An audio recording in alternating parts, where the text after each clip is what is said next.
اللهم صل على سيدنا محمد يا رب صل وسلم دائما ابدا على حبيبك.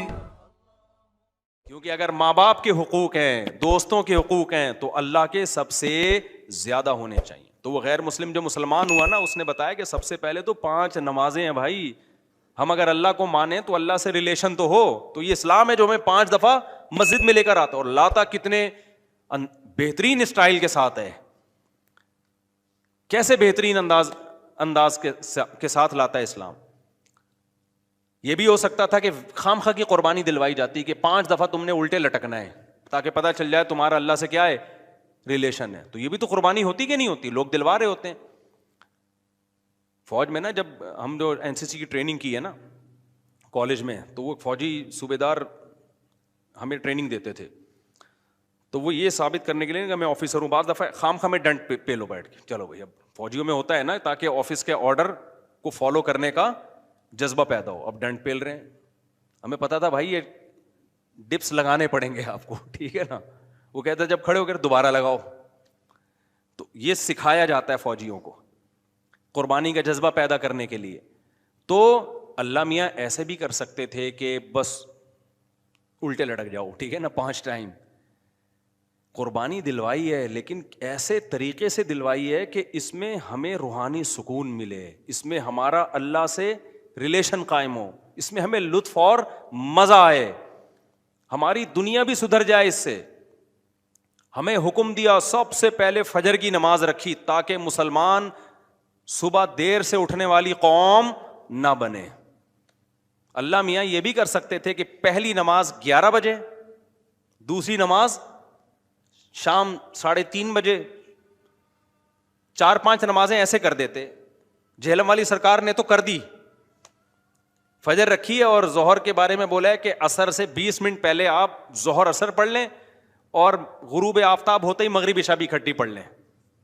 تو یہ عملی طور پر 2 نمازیں ہوئی ہیں, ٹھیک ہے نا. 5 نمازوں کا مطلب ہوتا ہے اپنی تمام مصروفیات کو دوبارہ سے فارغ کر کے نماز کے لیے آنا. ظہر میں آپ سارے کام چھوڑ کے آتے ہو, پھر واپس چلے جاتے ہو, پھر عصر میں الگ سے آتے ہو, پھر واپس چلے جاتے ہو, پھر مغرب میں الگ سے آتے ہو, پھر واپس چلے جاتے ہو, پھر عشاء میں الگ سے آتے ہو. یہ 5 دفعہ قربانی دلوائی جا رہی ہے. اگر اس طرح سے نمازیں اکٹھی کرنے کا اسلام میں حکم ہوتا تو 3 دفعہ قربانی ہوتی, 5 دفعہ قربانی نہیں ہوتی. دیکھو ہم ظہر سے پہلے 4 سنتیں پڑھتے ہیں اور 4 فرض پڑھتے ہیں. ان سنتیں پڑھنے میں کوئی قربانی ہوتی ہے ہمیں؟ اس لیے کہ تو نماز کے لیے آئے ہوئے ہی ہیں نا. تو اگر ہم 4 فرض کے ساتھ 4 عصر بھی پڑھ لیں تو عصر کی قربانی تھوڑی ہی پھر یہ. تو 5 نمازوں کا مطلب ہی 5 ٹائم پہ آنا ہے. اس میں شاپنگ واپنگ ہی تو رکاوٹ بنتی ہے, اور آپ نے شاپنگ کے لیے کہہ دیا ہے اہل حدیث. حالانکہ اہل حدیث یہ مانتے نہیں ہے, لیکن یہ اس کی عادت ہے جہلم والی سرکار کی کہ کسی بھی مسلک میں کوئی بھی الٹا فتویٰ دے رہا ہوگا نا تو اس الٹے مولوی کو لا کے ہائی لائٹ کر کے مسلک کو بدنام کرنا. تو ایک اہل حدیث کا وہ چلایا کہ ایک اہل حدیث کہتے ہیں کہ میں جب 12:30 بجے شاپنگ کے لیے جاتا ہوں نا اپنی بیوی کو لے کے, تو 12:30 بجے ظہر کے ساتھ کیا پڑھ لیتا ہوں. یہ جہلم والی سرکار کا کلپ میں نے خود اپنے کانوں سے سنا ہے کہ 12:30 یا 12 بجے جیسے ہی ظہر کا وقت داخل ہوا تو ظہر کے ساتھ فوراً کیا پڑھ لیتا ہوں, عصر. حالانکہ قرآن میں سورہ نور اللہ کیا کہتے ہیں, رجال لا تلہیہم تجارت ولا بیع عن ذکر اللہ واقام الصلاۃ. مسجدوں میں ایسے لوگ ہوتے ہیں کہ ان کو تجارت اللہ کی یاد اور نماز سے غافل نہیں کرتی. بزنس ہی اللہ کی یاد, اور اللہ فرماتے ہیں مسجدوں میں ہوتے ہیں. پتہ چلتا ہے کہ کہاں آگے پڑھنی ہوتی ہے, جماعت سے بھی اور اپنے ٹائم پہ بھی. اور اسی شاپنگ کو آپ نے ذریعہ بنا لیا 2 نمازیں اکٹھی کرنے کا, اثر گول کر دیا آپ نے. یہ ہے تفقع اور بصیرت, سمجھتے ہو. اور اس نماز کا اجر خراب کیا ہے جس کی سب سے زیادہ تاکید قرآن بیان کر رہا ہے. تو خیر, تو کیسا ریلیشن ہے, جلدی سے بات کو سمیٹ کے میں ختم کرتا ہوں. سب سے پہلے اللہ کیا کہتا ہے, مسلمان اپنے مسلم ہونا ثابت کرنے کے لیے کہ میرا اللہ سے ریلیشن ہے, اللہ نے کہا کہ 5 ٹائم نماز پڑھنی پڑے گی. اور یہ 5 ٹائم نماز کیوں رکھی ہے پتہ ہے آپ کو؟ کیونکہ وقت میں بہت بڑی تبدیلی ہوتی ہے. اللہ کہتے ہیں جب بھی اس کائنات میں بڑی تبدیلی ہوگی تو سب سے پہلے میرے سامنے سجدہ کرو گے, اس کے بعد اپنے کاموں میں لگو گے. تبھی تو قرآن کہتا ہے اقیم الصلاۃ لدلوک الشمس الی غسق اللیل. نمازوں کو قائم کرو دلوک شمس، سورج ڈھلکنے کے وقت، الی غسق اللیل، اور راتوں کے اندھیروں میں. تو غسق اللیل میں 2 نمازیں آ گئیں، مغرب اور عشاء. یہ دونوں رات کی نمازیں ہیں، لیکن ان دونوں کے اوقات میں بڑا فرق ہوتا ہے. مغرب میں فل اندھیرا نہیں ہوتا لیکن روشنی بھی نہیں ہوتی، بہت زیادہ وقت میں تغیر ہو جاتا ہے. اور غسق جو ہے لیل جب انتہائی درجے کی ہوتی ہے تو وہ عشاء کا وقت، جب بالکل کیا ہو جاتا ہے، اندھیرا. آگے اللہ کہتے ہیں وقرآن الفجری، اور پھر فجر کا وقت بالکل ڈفرینٹ ٹائم ہوتا ہے. مغرب کا وقت باقی اوقات سے بالکل مختلف ہے. سورج ڈھل گیا، غروب ہو گیا، لیکن ابھی روشنی ہے، اندھیرا شروع نہیں ہوا. پھر گھپ اندھیرا ہو گیا. یہ کیا ہے؟ یہ بڑا تغیر ہو رہا ہے زمین کے اندر. تغیر سمجھتے ہو؟ تبدیلی، چینجنگ. آسان لفظ استعمال کرنا چاہیے مجھے بھی. بڑی چینجنگ آ رہی ہے ٹائمنگ میں، اور اس سے انسان کے جذبات میں اور احساسات میں بڑا فرق پڑتا ہے. ظہر کا تو فجر کا وقت بالکل ڈفرینٹ ہے، ابھی دن طلوع ہونے والا ہے. پھر سورج ہوتے ہوتے جب ڈھلکتا ہے نا، بالکل بلندی پہ پہنچ کے تیز تپتی ہوئی دھوپ ہوتی ہے، جس کو اللہ دلوک شمس کہہ رہے ہیں. دلوک کہتے ہیں ڈھلکنا. تو سورج کا جو ڈھلکنا ہے نا، بلندی پہ جا کے لڑکنا نیچے، اس کو کیا کہتے ہیں؟ اس میں اللہ نے 2 نمازوں کا ذکر کر دیا، ظہر اور عصر. اس لیے کہ دلوک جو معتد بھی ہوتا ہے، گاڑی اردو پھر استعمال کر رہا ہوں، معتد بھی قابل ذکر دلوک، وہ ایک عصر میں ہوتا ہے، ایک ظہر میں ہوتا ہے. میں نے وہ کلپ ریکارڈ کروایا تھا نا عاقب سعید کو، کہ 5 نمازیں اپنے ٹائم پر ہیں، اور یہ قرآن کی عیسائی سے ثابت ہے کہ نمازوں کے 5 ٹائم ہیں، 3 ٹائم کی نمازیں قرآن میں نہیں ہیں. تو اس پہ میں نے کہا تھا کہ دلوک شمس ہے نا، سورج کا ڈھلکنا، تو معتد بھی ڈھلکنا، قابل ذکر ڈھلکنا ایک ظہر کے وقت ہوتا ہے، ایک عصر کے وقت. کیونکہ عصر کے وقت 45 پہ آ جاتا ہے، اور ظہر کے وقت بلندی پہ جا کے ڈھلکتا ہے. تو اس کے نیچے کے لوگوں کے کمنٹس آئے ہوئے تھے کہ اگر قرآن کا یہ مطلب ہے ڈھلکنے کے وقت، تو پھر تو ہر وقت سورج ڈھلک رہا ہے. سمجھ میں آیا پاگل کسے کہتے ہیں؟ یہ ہے مجتہدین، یعنی ان کا دعویٰ یہ تھا کہ 3 وقت ہیں نماز کے قرآن میں، ظہر ہے اور عشاء ہے اور فجر ہے. وہ 3 وقت سے یہ ثابت کرنا چاہتے ہیں کہ ظہر عصر ملا کے پڑھ لو اور مغرب عشاء ملا کے پڑھ لو. اصل میں 3 ٹائم ہے. یہ غلط ہے. دلوک شمس کا لفظ ہے قرآن میں، اور دلوک سے مطلق دلوک مراد ہے، اور مطلق سے فرد کامل مراد ہوتا ہے، جو معتد بھی. دیکھو فرد کامل کو میں مثال سے سمجھاتا ہوں. پہلے میں یہ جنہوں نے اعتراض کیا نا اٹھ پٹانگ قسم کا، ان کے اعتراض کا جواب دوں. یہ کہتے ہیں ہر وقت، واقعی ہر وقت تو دلوک ہو رہا ہے، لیکن اس کا تو کوئی بھی قائل نہیں ہے. ایسے تو 1 کروڑ نمازیں ہو جائیں گی. ابے سورج بلندی پہ جا کے جب تک پورا غروب نہیں ہوتا تو ہر سیکنڈ ڈھلک ہی رہا ہے نا، تو کیا ہر سیکنڈ میں نماز پڑھیں گے؟ تو ظاہر ہے قرآن وہ بات کرے گا جو انسانوں کے فہم کے مطابق ہوں گی. تو اس سے صاف پتہ چلتا ہے وہ ڈھلکنا مراد ہے جو قابل ذکر ڈھلکنا ہو. تو قابل ذکر ڈھلکنا، جس کو اصطلاح میں کہتے ہیں معتد بھی ڈھلکان، وہ جب ہے جب بلندی پہ جا کے پہلی دفعہ ڈھلکنا شروع ہو اور پھر 45 کے زاویے پہ آ جائے. اس سے زیادہ ڈھلکان والی نماز حدیث سے ثابت بھی نہیں ہے. نہیں آئی میرا خیال ہے بات؟ تو مطلق سے فرد کامل مراد ہوتا ہے. اس کو میں مثال سے سمجھاتا ہوں. دیکھو میں آپ سے کہتا ہوں چائے لے کر آؤ، آپ برف ڈال کے ٹھنڈی چائے لے آئے. میں کہوں گا یہ کیا لے آیا؟ آپ کہیں آپ نے بولا تھا گرم چائے لاؤ. میں بولوں گا جب میں نے چائے کا لفظ مطلق بولا ہے، اس کے ساتھ کوئی گرم یا ٹھنڈے کی قید نہیں لگائی، تو اس سے فرد کامل ہی مراد ہوتا ہے. کامل فرد چائے کا کیا ہے؟ کامل درجے کی چائے کیا ہے؟ جو گرم ہوتی ہے، درمیانی درجے کا میٹھا ہوتا ہے اور مناسب سی پتی ہوتی ہے. میں نے آپ سے کہا چائے لے کر آؤ، آپ 6 چمچ زہر بنا کے نا پتیوں کے ڈال کے لے آئے. اور سب میں نے کہا یہ کیا لے کر آیا ہے؟ آپ کہہ رہے ہیں، آپ بول رہے ہیں چائے. میں کہا بھائی تو زہر بنا دی. تو آپ بولو آپ نے یہ تھوڑی کہا تھا نارمل چائے، آپ نے تو چائے بولا تھا. تو چائے میں تو کوئی بھی چائے. سمجھ میں آ رہی ہے بات کہ نہیں آ رہی؟ یہ چیزیں اصول فقہ میں پڑھی جاتی ہیں جو آج کل کے اسکالرز نے نہیں پڑھی، تبھی قرآن و حدیث کا مطلب بھی ان کو سمجھ میں نہیں آتا. تو المطلق اذا اطلق یراد به الفرد الکامل، یہ اصول فقہ کا مسئلہ ہے اور لغت کا بھی مسئلہ ہے. یہ قاعدہ ہے، ضابطہ ہے کہ جب بھی کوئی لفظ علی الاطلاق بغیر کسی قید کے بولا جائے گا تو فرد کامل مراد ہوتا. اکمل نہیں، اکمل کا مطلب بہت اوپر کی زعفران والی چائے، نہ فرد کامل جو ناقص نہ ہو. زعفران والی چائے لے آؤ گے پھر بھی برا لگے گا. آپ بولو گے بھائی مفتی صاحب آپ نے چائے بولا تھا اور کہا تھا کہ فرد کامل مراد ہوتا ہے، تو میں اس میں زعفران ڈال کے لے آیا. اب میں پتہ نہیں زعفران پیوں نہیں پیوں یار، تو کیا کر کے لے آیا؟ میں تو کامل نہیں، میں تو اکمل. تو میں بولوں گا قاعدہ یہ ہے کہ مطلق جب بولا جاتا ہے تو نارمل جو کامل ناقص نہ ہو. اکمل مراد نہیں ہوتا اس سے, سمجھتے ہو؟ تو یہ قاعدے قرآن و سنت پہ بھی جاری ہوتے ہیں, کیونکہ اللہ میاں نے بھی تو کلام کیا ہے نا, نبی نے بھی تو کلام کیا ہے, تو نبی کے کلام میں بھی وہی لغت کے قاعدے چلیں گے جو عام قاعدے ہیں. سمجھتے ہو گیا نہیں سمجھتے؟ تو اب دیکھو قرآن کہہ رہے اقیم الصلاۃ لدلوک الشمس, سورج کے ڈھلکنے کے وقت, تو ڈھلکنے سے فرد کامل جو کامل درجے کا ڈھلکنا ہے, تو کامل درجے کا ڈھلکنا ایک جب بالکل بلندی پہ جا کے ڈھلکنا شروع ہوتا ہے, اس کو کہتے ہیں ڈھلکنا, پہلی دفعہ جب ڈھلکنا, اور دوسرا جب 45 کے زاویے پر جو عصر کے قریب کا ٹائم ہے جس میں سورج میں تغیر پیدا ہونا شروع ہو جاتا ہے, تو یہ ڈھلکنا ہے. تو اب جب بھی زمین میں کوئی نیا ٹائم داخل ہوتا ہے نا, تو اللہ کہتے ہیں کیا کرنا ہے سب سے پہلے؟ اللہ کا شکر. تبھی علماء نے اصول فقہ کی کتابوں میں لکھا ہے کہ نمازوں کے جو اوقات ہیں نا, یہی نماز کا سبب ہے. سمجھتے ہو؟ اللہ میاں نے نمازوں کے اوقات کو نماز کا سبب بنا دیا. اب اس بات کو بھی سمجھو, اصل میں نماز کا سبب ہے اللہ کے احسانات. نماز جو ہم پڑھتے ہیں اس کا اصل سبب کیا ہے؟ اللہ کے احسانات. اب اللہ کے احسانات تو 24 گھنٹے ہیں, تو کیا 24 گھنٹے پڑھتے رہیں؟ ظاہر ہے اس میں حرج ہے. تو اللہ میاں نے کیا کیا؟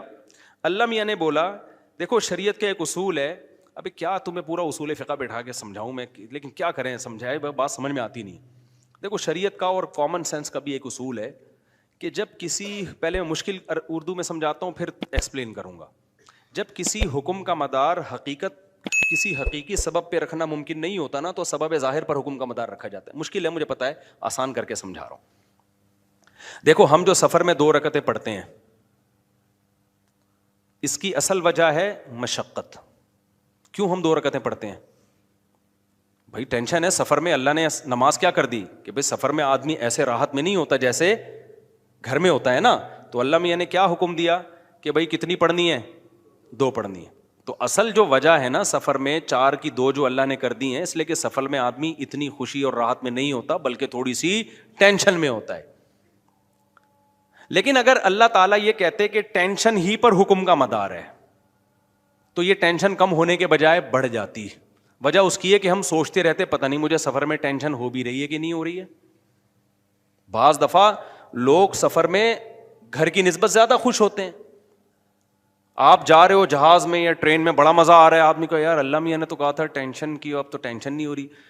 تو وہمی تو ویسے ہی بڑھ جاتا وہمیوں کا پروگرام نا. وہ تو سارا جو 6 گھنٹے جس کا وضو نہیں ہوتا, وہ یہ کیسے سوچے گا کہ مجھے ٹینشن ہو رہی ہے کہ نہیں ہو رہی.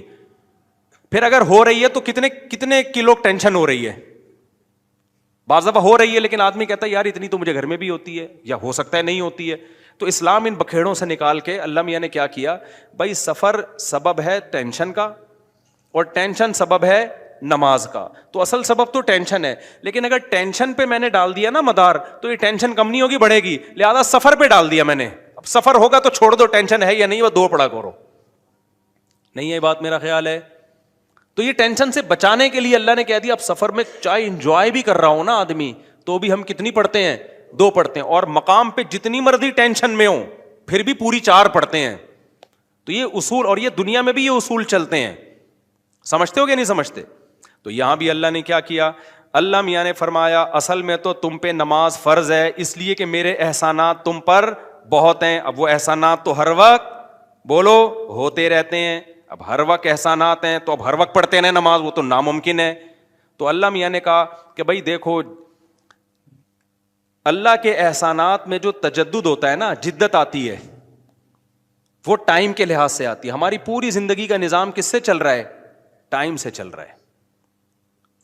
تو وقت جیسے ہی تبدیل ہوتا ہے نا, ایک نئی نعمت کا ظہور ہوتا ہے. تو تبدیلی وقت پہ حکم کا مدار رکھ دیا اللہ تعالیٰ نے. ٹائم جیسے جیسے چینج ہوگا تو سمجھ لو کہ اللہ کی نئی نعمت مل رہی ہے تمہیں, تو اس نئی نعمت پہ شکرانے کے لیے تم نے کیا کرنا ہے؟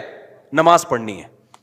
تو ٹائم چینج ہوتا ہے, اور تو ٹائم جو ہے نا, اب ٹائم تو 24 گھنٹے میں ہر سیکنڈ میں چینج ہو رہا ہے. تو وہی بات ہے, اللہ نے کہا ہر سیکنڈ میں چینج ہو رہا ہے, لیکن دلوک شمس والا ٹائم اور رات والا ٹائم اور وقرآن الفجر, فجر والا ٹائم, یہ اس میں ٹائم میں بڑا تغیر آتا ہے. تو بڑا تغیر آتا ہے تو نئی نعمت مل رہی ہے, اور لہذا جب نئی نعمت مل رہی ہے حقیقت میں نہ بھی مل رہی ہو, اور حقیقت میں اس سے پہلے بھی مل رہی ہو نہیں, لیکن اب فرض یہ کر لیا گیا ہے کہ جب ٹائم چینج ہوگا تمہیں نئی نعمت ملے گی, اور نئی نعمت ملے گی تم پر لازم ہے کہ اللہ کا شکر ادا کرو آ کے. تو اس لیے علماء نے اس مسئلے کو بڑا اچھا سمجھا, اصول فقہ میں ایکسپلین کیا ہے کہ نمازوں کا جو سبب ہے نا وہ کیا ہے, اوقات کی تبدیلی. جیسے 2 رکعتوں کا سبب سفر ہے, حالانکہ اصل میں نہیں ہے, اصل میں تو کچھ اور ہے, لیکن اب اللہ نے کیا بنا دیا سفر کو. تو ایسے ہی نمازوں کے واجب ہونے کا سبب کیا ہے, وہ وقت میں بڑی تبدیلی. تو یہ 5 ٹائم اس زمین پر ایسے ہیں جس میں بڑی تبدیلی ہوتی ہے, اور ان بڑی تبدیلیوں سے انسان کو اللہ کی نعمتوں کا احساس ہوتا ہے. اگر یہ ٹائم رک جائے نا تو ہماری زندگیوں کی رنگینیاں ختم. صرف فجر ہی کا ٹائم ہو, ظہر میں جو الگ سی انسان کی فیلنگ ہوتی ہیں, عصر میں الگ فیلنگ ہوتی ہیں, مغرب میں الگ, انجوائے کرتا ہے انسان لائف کو. نہ ہر وقت اسے مغرب کا ٹائم چاہیے, اسے عشاء بھی چاہیے, لیکن ہر وقت عشاء نہیں چاہیے. اسے فجر کی بہاریں بھی چاہیے, لیکن ہر وقت فجر کی بہاریں نہیں چاہیے. اسے دوپہر کی چلچلاتی دھوپ بھی چاہیے, ہر وقت نہیں چاہیے. شام کی ٹھنڈی چھاؤں بھی چاہیے جو عصر کے ٹائم ہوتی ہے. اور کیسے سمجھائیں میرے بھائی, میرے پاس اس کے علاوہ تبھی تو 5 نمازیں ہیں, تو 2 نمازیں اکٹھی بیٹھی نہیں ہوتی, سمجھ رہے ہو, کیونکہ اوقات 5 ٹائم چینج ہوتے ہیں اور بڑی تبدیلی آتی ہے. تو 3 ٹائم کیوں پڑھ رہے ہو بھائی تم نماز. باقی قرآن و حدیث کے حوالے کیا ہیں وہ میں انشاءاللہ بھی ریئیکشن ریکارڈ کرواؤں گا, اس پہ وہ آ جائیں گے. تو میرے بھائی, تو یہ اسلام ہے جو ہمیں کہتا ہے کہ جب وقت میں بڑی تبدیلی ہوگی تو تمہیں اللہ کی نعمت کو واقعی ہوتا بھی ہے. آپ رات کو سو جاؤ ٹائم پہ, صبح صادق کا وقت جب ہوتا ہے نا, نیند پوری ہوتی ہے, خدا کی قسم دل میں ذرا سی بھی اللہ کی محبت کا جذبہ ہونا تو انسان کے دل میں اللہ کی محبت کی چنگاریاں پیدا ہوتی ہیں صبح کے ٹائم کو دیکھ کے, کہ میرے رب نے مجھے رات کو سلا دیا اور بالآخر اب سورج دوبارہ سے نکل کے اپنی ذمہ داری پوری کرنے والا ہے. دل چاہتا ہے اللہ کو راضی کروں, اٹھوں میں اللہ کے سامنے جاؤں. ہم تو پوستیوں کی طرح, میجورٹی تو سو رہی ہوتی ہے نا, اٹھتی 12 بجے ہے کم وقت, اس کو کیا پتا وہ صبح اور وہ چھاؤں ستاروں کی اور وہ نور. ایک شاعر نے کہا تھا, اگلا مصرع بھول گیا کیونکہ نبی میں رٹا لگا کے یاد کیا تھا 9th کلاس میں اردو ادب میں. وہ صبح اور وہ چھاؤں ستاروں کی اور وہ نور, دیکھے تو غش کرے ارینی گوئے اوجے تور. واہ واہ, اب یاد آ گیا. آپ کو سمجھ میں نہیں آیا ہوگا کیونکہ اردو برباد ہو رہی ہے. شاعر نے کہا ہے ارینی, موسیٰ علیہ السلام نے کوہ طور میں کہا تھا نا ارینی, اے اللہ مجھے اپنا جلوہ دکھا. تو گوئے اوجے تور, تور کے پہلو سے جو آواز آئی تھی نا ارینی, تو وہ والا منظر, وہ روحانی منظر ہوتا ہے. وہ صبح اور وہ چھاؤں ستاروں کی اور وہ نور, یعنی ستاروں کی چھاؤں کے بعد جب صبح پیدا ہوتی ہے نا تو وہ کوہ طور والا منظر, روحانی منظر پیدا ہوتا ہے جب کوہ طور سے موسیٰ علیہ السلام کی ارینی کی آواز آئی تھی. یہ شاعروں کا تخیل ہوتا ہے, کوئی میرے پہ توہین کا فتویٰ نہ لگا دینا بھائی. تو فتوے مارکیٹ میں توہین کے آج کل بہت ہلکے چل رہے ہیں. تو ہم اپنے بیان کی طرف چلتے ہیں. تو یہ 5 نمازیں اللہ نے کیا کر دی میرے بھائی, بولو. اصل تو عبادت اسلام میں ہے ہی نماز. اصل کیا ہے, 5 ٹائم دن میں. تبھی علماء کہتے ہیں معافی نہیں ہوتی ہے کبھی, موت تک چلتی رہتی ہے, کیونکہ ٹائم آتا رہتا ہے نا. ٹائم آئے گا تو نماز لازم ہوتی رہے گی, یا تو ٹائم روک لو. ہم جب گئے تھے وہاں ناروے میں تھے نا, تو بہت لمبی رات تھی, تو وہاں ٹائم رکا ہوا تھا رات کا. تو مغرب اور عشاء اور فجر میں ٹھیک ٹھاک فاصلہ ہوتا تھا. فجر 8:45 بجے ہو رہی تھی صبح, اور عشاء میرا خیال ہے 4:30-5 بجے. تو اب چونکہ ٹائم رکا ہوا تھا نا, مغرب کے بعد عشاء کا وقت, فجر کا وقت آ ہی نہیں رہا, عشاء کے بعد فجر کا وقت آ ہی نہیں رہا, تو ٹائم رک گیا, تو نماز بھی کیا ہو گئی, رک گئی. ٹھیک ہے, دیر سے پڑھو اب, تو کیونکہ ٹائم چینج ہوگا تو حکم اللہ کا نماز کا آپ کی طرف متوجہ. ہاں, جن علاقوں میں 6 مہینے 3 مہینے سورج نکلتا ہی نہیں ہے, وہاں پھر حدیث میں آتا ہے کہ اس میں پھر حدیث میں کچھ اور ہے, وہ پھر ابھی مسئلہ بیان کروں گا تو بات لمبی ہو جائے گی. یہ ان جگہوں کی بات ہے جہاں دلوک شمس ہو رہا ہے, سورج نکلتا ہے اور 24 گھنٹے کے اندر غروب ہو جاتا ہے, تو وہاں پھر نمازیں کس طرح ہی پڑھی جائیں گی, ٹائم کے ساتھ اللہ نے اس کو جوڑ دیا ہے.